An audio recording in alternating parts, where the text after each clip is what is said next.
Alors, bonjour à tous et soyez la bienvenue sur ma chaîne. Euh, cette chaîne a pour but de parler de questions relatives à l'économie, à la politique, à l'éducation, à la formation de la jeunesse sur le continent en général, donc le continent africain en général, et en particulier sur la Côte d'Ivoire ou les pays francophones. Voilà, ce sont des choses que nous voulons discuter. Je vais donner mon opinion ou mes opinions. Je vais partager des réflexions avec vous et attendre de vous donc des réactions afin de d'amener la jeunesse africaine en général à participer à la vie économique et politique de notre continent. Alors, je me présente, je suis docteur Ouyabe Michel.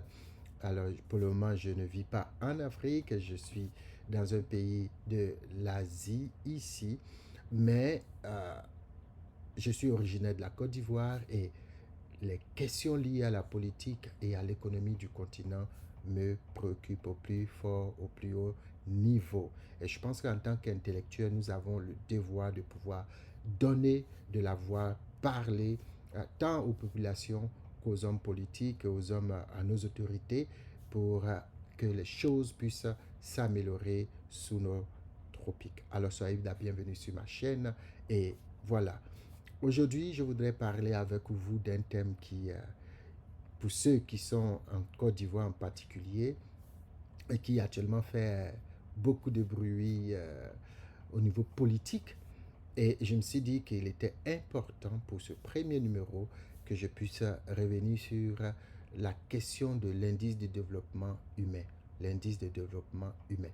Alors, à travers cette vidéo, je vais faire une sorte d'historique, ok, de comment est-ce qu'on est parti de plusieurs autres indices dont on va parler jusqu'à cet indice qu'on appelle l'IDH. Alors l'IDH, je vais en parler, mais je vais aller plus loin parce que il n'y a pas que l'IDH, d'accord? Il y a d'autres éléments qui parlent des questions du développement humain. Alors, dans le contexte, il faut situer que dans les années 1929 et un peu plus avant, le monde va connaître une crise économique majeure. Alors, elle va débuter aux États-Unis, donc on parle du jeudi noir, en fait, en octobre 1929. Il va avoir, suite à des spéculations, à plusieurs facteurs, d'accord, économiques et financiers, un effondrement boursier aux États-Unis. La conséquence, ce sont les pertes d'emplois, ce sont les banques qui n'ont plus véritablement de capacité financière, c'est vraiment des chômages, les prix des denrées alimentaires qui flambent. En tout cas, le monde va suivre, d'accord, cette crise financière en Europe, en Asie, beaucoup moindre en Afrique, où ceux qui, dans cette période-là, puisqu'on était avant les indépendances, qui ont souffert plus, c'était les colons, si on peut les appeler ainsi, d'accord. Et donc, cette crise-là va mener le président Roosevelt, donc le président des États-Unis en son temps, à essayer d'apporter des réformes qu'ils appelaient le New Deal en son temps, pour essayer de rassurer les investisseurs, les populations. Et ça a marqué, ça a été un tournant important dans le développement, bien la mise en place de certaines stratégies. Alors, dans les années 1931, il va avoir donc l'apport d'un économiste, en fait, d'origine biélorusse, qui s'appelait Simon Kuznets, d'accord, Kuznets. Donc, ce monsieur-là, qui est un économiste américain, va être mis à contribution pour essayer de réfléchir et trouver un indice qui va donc essayer de, de définir, qui va essayer de mesurer non seulement les effets de cette grande dépression, donc de cette crise de 1929, mais essayer d'établir des fondamentaux nouveaux pour mesurer l'économie, la force de l'économie, la taille de l'économie, du pays, donc des États-Unis, ce qui va plus tard être approuvé, accepté en 1944 par les institutions de Bretton Woods, donc comme des indices pour mesurer le développement des nations.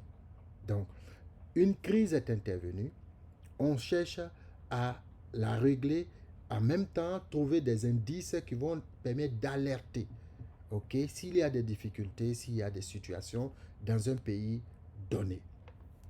Alors, cela va déboucher sur la mise en place, la création, l'invention, d'accord, c'est selon, du produit intérieur brut. Donc, dès le XXe siècle, après donc la Deuxième Guerre mondiale en particulier, euh, et suivant les travaux de ce Simon Kunetz, il va avoir donc la mise en place de cet indicateur. Le produit intérieur brut, c'est un indicateur qu'on va utiliser, qui est encore utilisé pour mesurer la taille et la performance économique d'un pays, d'une nation. Alors, c'est une valeur, c'est la valeur totale des biens produits sur le territoire de ce pays. Donc, la valeur totale des biens produits sur le territoire. Par exemple, si je prends la Côte d'Ivoire, tout ce qui est produit en Côte d'Ivoire, les richesses, la valeur de toutes ces choses constitue le produit intérieur brut. Bien sûr, il y a beaucoup de formules en économie pour pouvoir donc déterminer, calculer. Il y a des facteurs qu'il faut prendre en compte pour calculer le produit intérieur brut, mais ce n'est pas l'objet de cette vidéo aujourd'hui. Donc, il va avoir la mise en place du produit intérieur brut. Le produit intérieur brut va fonctionner et continue de fonctionner, mais à côté, certaines personnes vont développer ce qu'on a appelé le produit national brut. On n'en parle plus assez, c'est pratiquement un facteur ou un indice qui est délaissé, qu'on n'utilise vraiment plus, mais la particularité du produit national brut, c'est qu'il prend en compte tous les éléments du produit intérieur brut, dont la production locale, plus les revenus qui sont générés ou qui proviennent des investissements, des activités économiques des citoyens de la nation à l'extérieur. Ça veut dire, si je suis ivoirien, que je vis en Europe, ma production économique, la valeur de ce que je produis et qui est rapatriée au pays, euh, cette partie-là contribue donc au produit national brut. Et donc, les entreprises, c'est une valeur qui est intéressante pour les pays dont les entreprises investissent beaucoup à l'extérieur. D'accord? Mais cette, cette, euh, cet indice a quand même un effet. Déjà, il permettait de refléter la contribution des citoyens, des entreprises, des nations concernées, des pays concernés à l'économie mondiale. Donc, on essaie de voir, et c'est là qu'on voit par exemple le poids des États-Unis dans le système économique mondial, par exemple, ou le poids du Bénin, le poids de la Côte d'Ivoire, le poids, par exemple, du Sénégal à l'échiquier sous-régional ou régional, donc de l'Afrique de l'Ouest, par exemple. Le problème, l'handicap, tout comme du produit intérieur brut, du produit national brut, c'est que ces facteurs-là sont incapables de capter les aspects importants du bien-être humain. On produit, c'est vrai, on a dit un PIB de, je ne sais pas combien de pourcents, mais dans la réalité, dans le quotidien des gens, on n'a aucun indice, on n'a aucun élément, on n'a pas d'informations. Ces indices ne nous donnent pas d'informations sur ce que vraiment les populations vivent, quel est leur bien-être en fonction ou au regard de ces indices. Le bien-être, c'est la qualité de vie, c'est l'égalité sociale, c'est l'environnement, dans quelles conditions les gens vivent. En fait, le PIB ne dit rien. Le PIB est muet sur ces aspects. Le PNB aussi est aussi muet, était. Et du coup, par rapport au PNB, les gens ont vraiment décidé de se tourner vers le PIB qui était un peu plus réaliste, puisqu'on parle du pays en question, les facteurs qui contribuent à l'essor économique du pays sont donc non pas forcément exogènes parce que les transferts, les rapatriements des bénéfices des entreprises qui sont dans des filiales des entreprises nationales qui sont à l'étranger et tout ça ne sont pas vraiment, n'ont pas d'impact sur la vie économique vraiment de la nation. En fait, l'impact est réduit, pas qu'il n'y a pas d'impact, mais c'est réduit. Prenez tous ces Africains qui envoient des milliards chaque année en Afrique. Et quand vous mesurez l'impact de cela, ça ne représente pas grand-chose à part dans la consommation, tu vois. Donc les gens, ils utilisent, on envoie des euros, les gens, ils prennent, c'est pour aller acheter de la nourriture. Ça n'a pas vraiment un impact durable sur la vie économique des nations. Du coup, les gens ont délaissé le PNB et se sont focalisés sur le PIB. Alors, le problème avec le PIB aussi, c'est que le PIB ne mesure pas non plus le bien-être en général de la population. Il ignore les inégalités. Si on dit on a un taux de croissance de 7%, de 6%, de 5%, de 10%, on n'a aucune information sur la distribution de toute cette richesse produite au sein de la population. On n'a aucune information. Autre chose, c'est que le PIB ne prend pas en compte les externalisations ou bien les externalités négatives sur par exemple sur les questions environnementales. Donc, on n'a aucune information. Mais le point central, c'est que le PIB ne nous dit rien sur les questions de l'inégalité. Voilà, je cherchais le mot, de l'inégalité. Au sein de la population, on a des populations, une frange de la population qui est très, très pauvre. On a une autre frange qui est dite pauvre. On a une classe moyenne, on a une classe supérieure. Mais on n'a aucune distribution. Donc, quelqu'un donnait l'exemple à juste titre de dire, je suis dans une salle, si on me considère ici comme une nation, eh bien, j'ai un PIB. Mais dès lors qu'un milliardaire rentre, le PIB de cet endroit, de ce pays, va changer nécessairement, n'est-ce pas? Mais l'écart type, c'est-à-dire que la dispersion, la richesse, le PIB ne dit rien. Le PIB va dire, je suis passé de 7% à, par exemple, 12%. D'accord? Parce qu'une personne plus riche que moi est entrée dans cette salle, eh bien, on n'a aucune information sur la dispersion, on n'a aucune information sur la variation et la distribution donc de la richesse sur les populations. Voici une limitation donc du produit intérieur brut.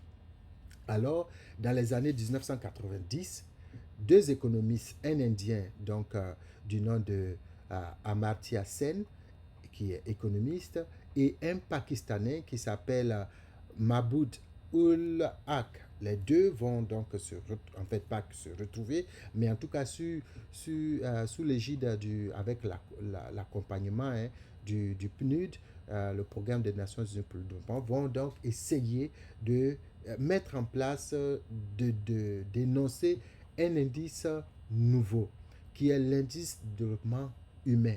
L'indice de développement humain est très important parce qu'il permet de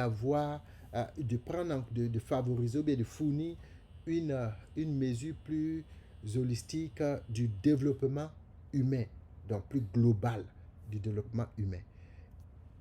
Il s'appuie sur le PIB, bien sûr, il y a des facteurs du PIB, il y a presque tous les facteurs du PIB qui sont pris en compte, et en plus de ça, on ajoute un facteur purement relatif à l'être humain. Donc, on voit que dans l'IDH, l'homme est vraiment au centre, d'accord, de la question du développement économique d'une nation. Alors, quels sont les facteurs qui s'ajoutent? Il s'agit de l'espérance de vie à la naissance, il s'agit de l'éducation et du niveau de revenu, du niveau de vie en général, donc l'aspect économique de chaque élément dans la population. Donc, l'objectif, c'est de donner une image plus réalistique, plus réaliste, une image plus vraie du progrès économique dans une nation. Eh bien, comme je l'ai dit tout à l'heure, avec l'IDH, l'indice de développement humain, l'homme, comme le nom même l'indique, humain, l'homme est au centre de l'activité économique. On ne fait pas des chiffres juste pour faire des chiffres. On fait des chiffres en vue d'améliorer les conditions de l'être humain. Alors, je viens donc au point où récemment, le rapport 2022 de l'IDH que j'ai ici a essayé de mettre, donc, le rapport a été connu, les gens ont spéculé, beaucoup de politiques en ont parlé, les populations, des gens ont dit que les thèmes étaient trop techniques, que certainement les populations ne vont pas comprendre. C'est un aveu d'échec. C'est un aveu d'échec de dire que après 40, 50, 60, 70 ans d'indépendance, que votre population est encore, à l'heure du numérique, à l'heure où on dit tout le monde va à l'école, est encore incapable de comprendre des notions élémentaires qui concernent leur propre vie. Ou bien, vous êtes vous-même incapable d'expliquer des éléments simples dans un langage simplifié pour des gens qui ne sont pas forcément, qui n'ont pas un niveau universitaire. Donc, dit que la population n'est pas en mesure de comprendre des facteurs techniques, c'est méprisant et je pense qu'il faut sortir. Il faut expliquer. Il faut expliquer. Quand vous arrivez à expliquer, c'est vous qui êtes élevé et la population en profite. Donc, il faut pouvoir expliquer. Donc, c'est quoi la situation? C'est que on se retrouve en 2022, l'IDH fait sortir son bilan. Et puis, par rapport au rapport antérieur, des pays sont relégués donc dans leur rang et c'est le cas par exemple de la Côte d'Ivoire. La Côte d'Ivoire était classée dans les pays à indice moyen, donc 159e,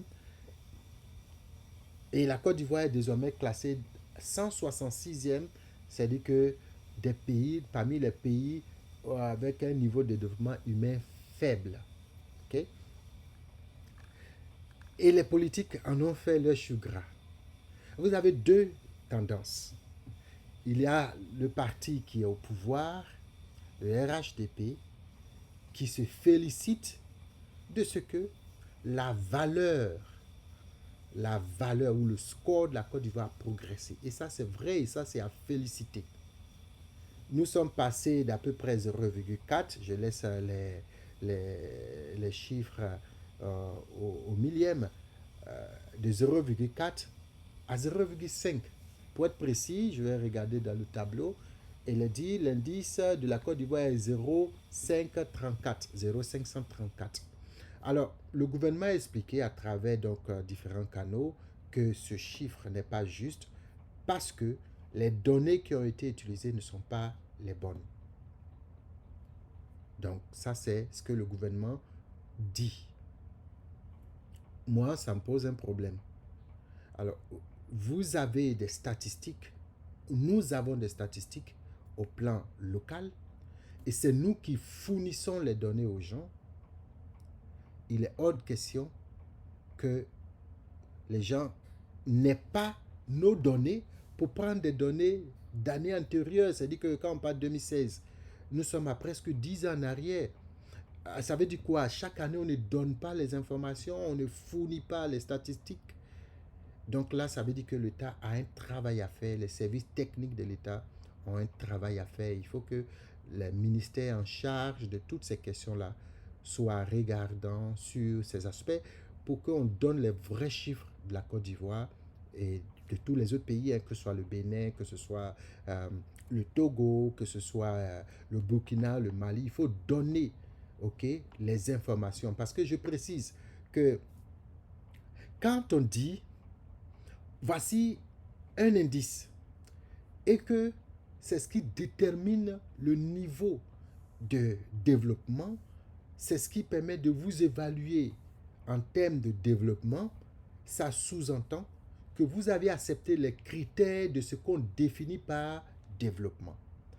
Vous avez accepté qu'on dise est développé ou est en train de se développer une nation, un pays qui remplit tel critère. Et quand ça ne vous arrange pas, quand vous pensez que cette philosophie ou cette manière de voir les choses ne vous sied pas, eh bien, vous ne participez pas. Donc, j'imagine que toutes les nations africaines en général, en tout cas tous ceux qui sont classés ici, qui donnent leurs informations, qui donnent leurs statistiques, sont d'accord sur la notion de ce qu'on appelle se développer.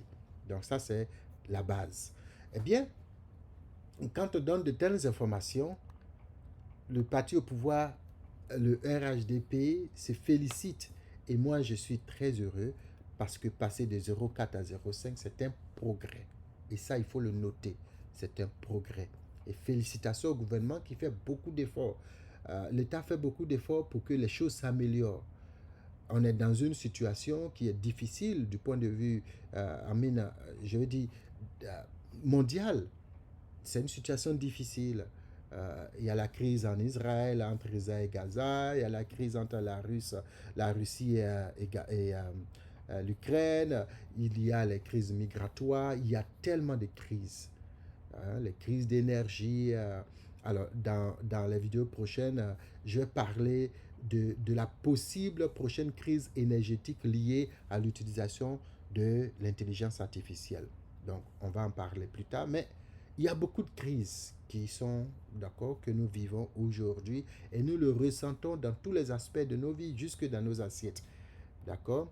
Aujourd'hui, j'étais allé à un resto et puis je me suis rendu compte que le prix du plat, le même plat, le prix a augmenté du jour au lendemain.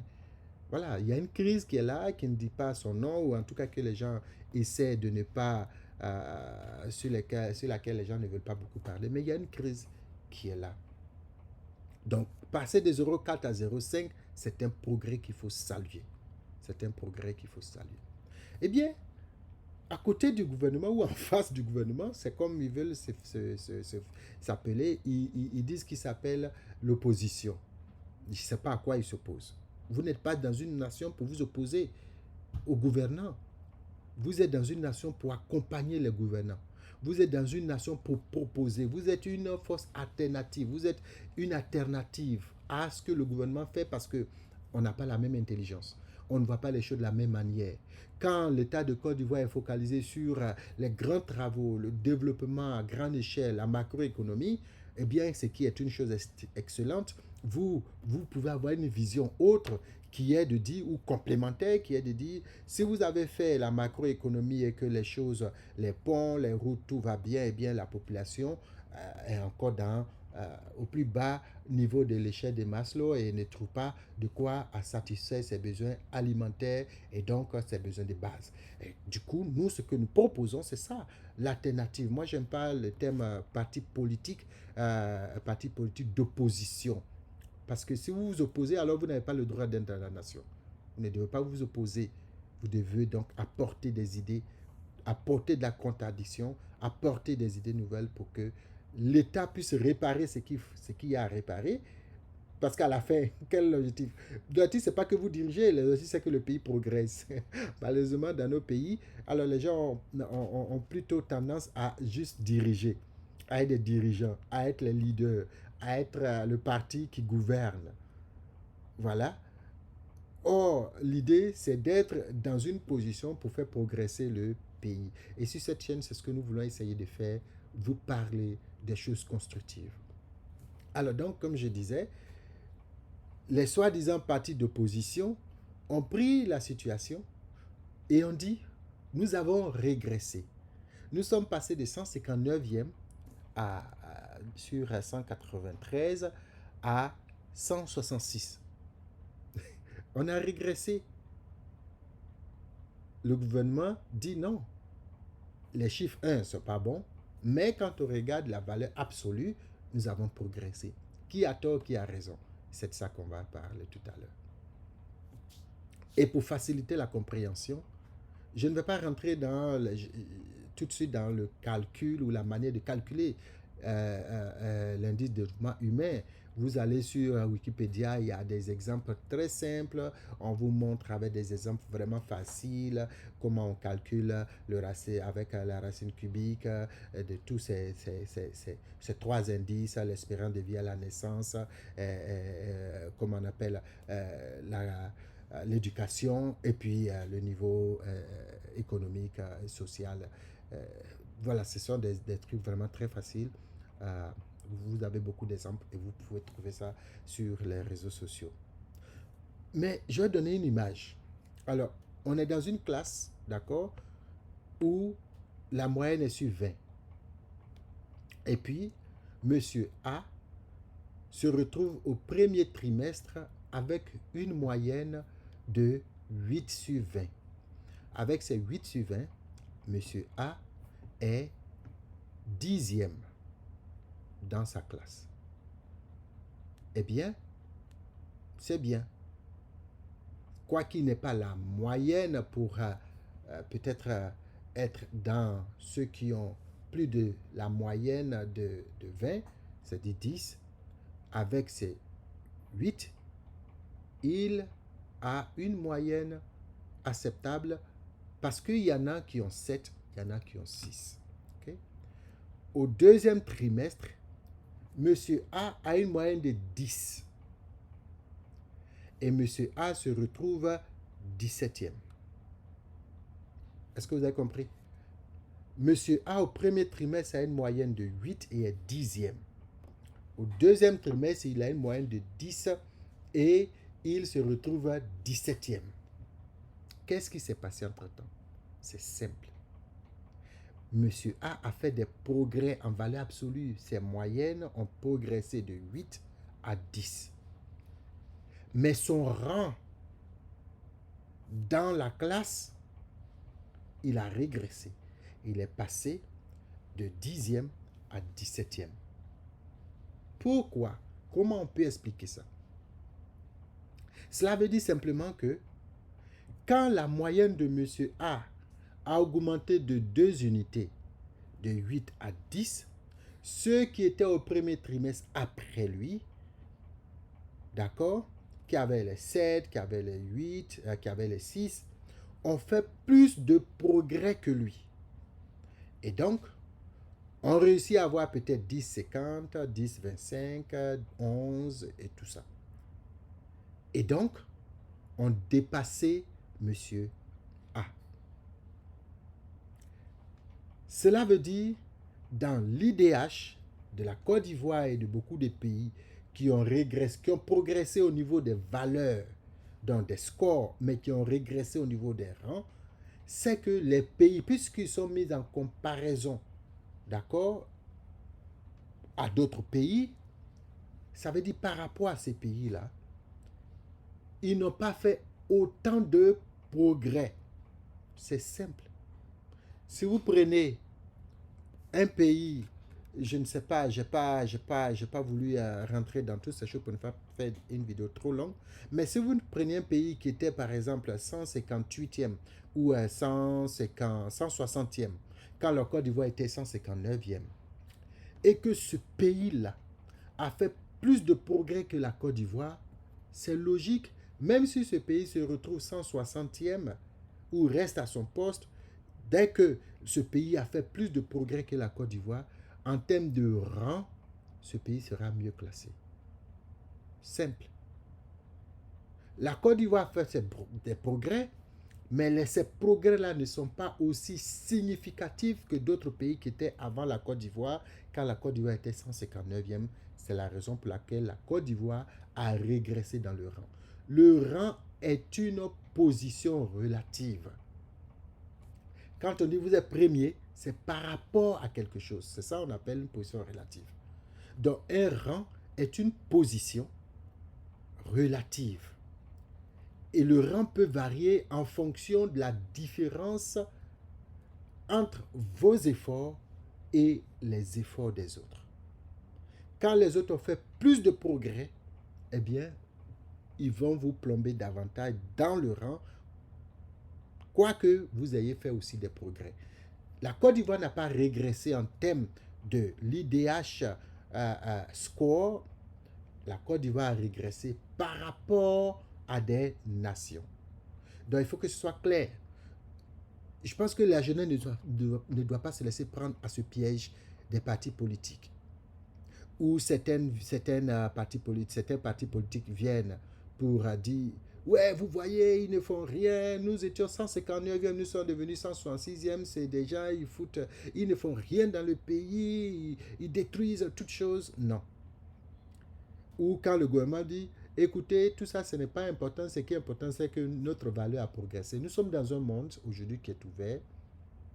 Il nous faut, quand on conduit, il faut regarder comment est-ce que les autres roulent. D'accord? Il faut prendre les mesures, la pleine mesure de la situation de l'évolution mondiale. Et le monde est en train de progresser. L'État a fait beaucoup d'efforts, mais par rapport au monde, à l'évolution, la vitesse d'évolution du monde actuel, nous ne sommes pas encore compétitifs. C'est ce que ça veut dire. Maintenant, pour aller plus loin, et c'est le point que je vais aborder, c'est ce qu'ils appelaient l'indice de développement humain ajusté par rapport à l'inégalité.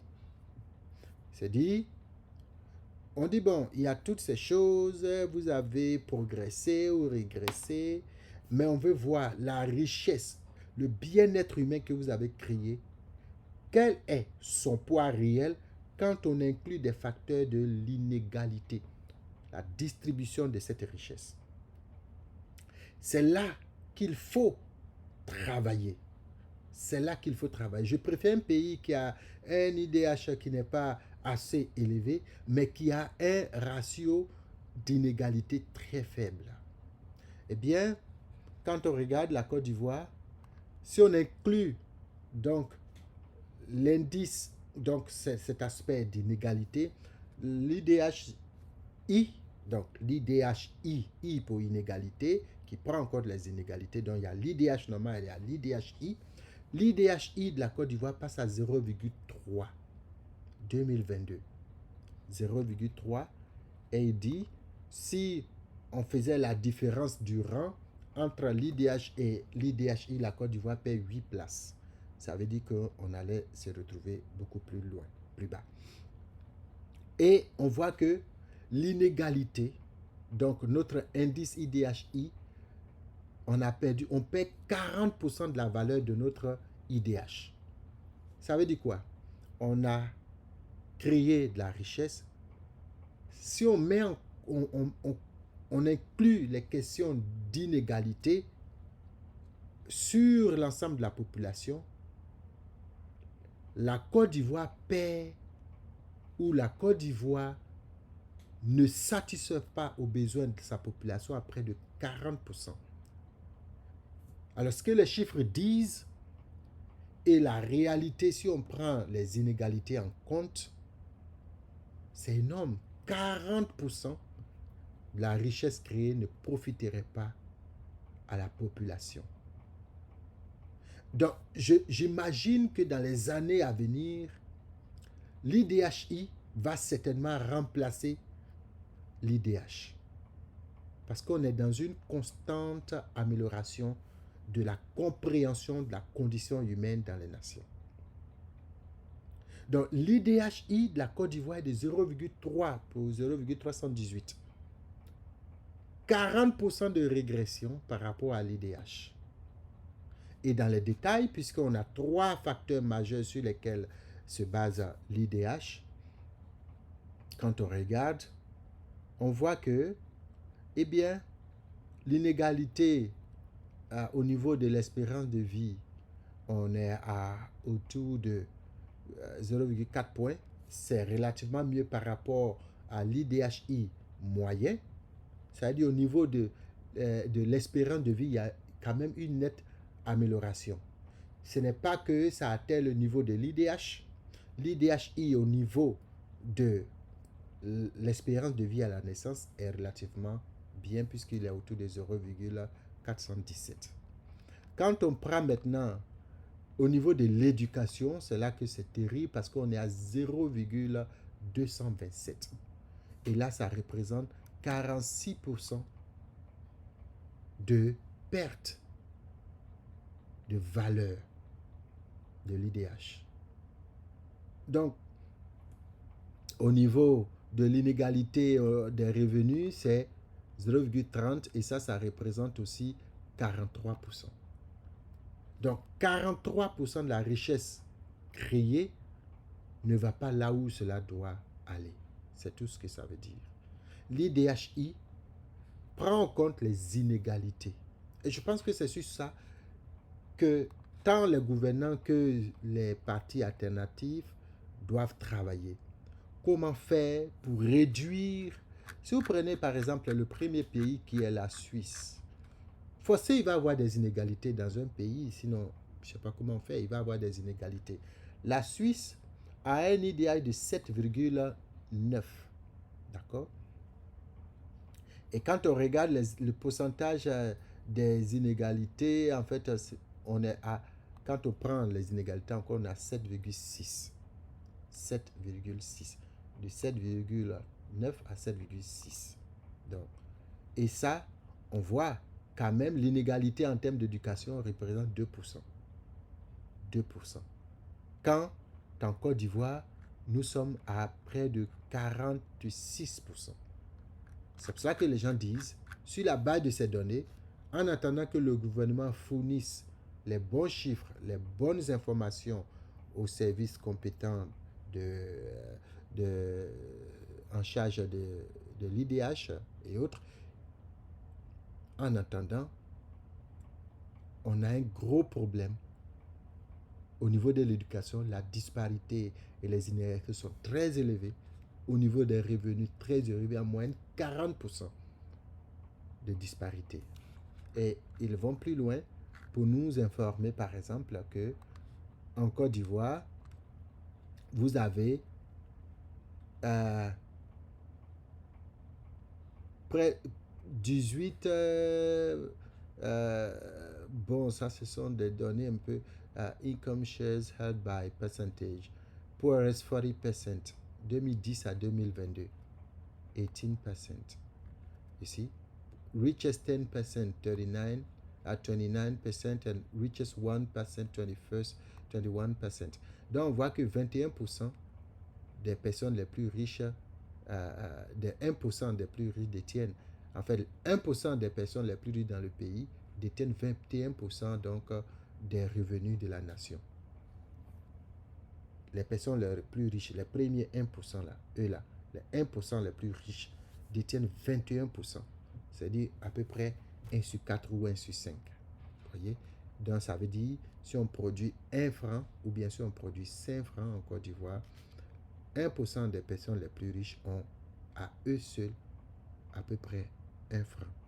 Et le reste de la population se partage, les 99% de la population se partage les 4 francs sur les 5.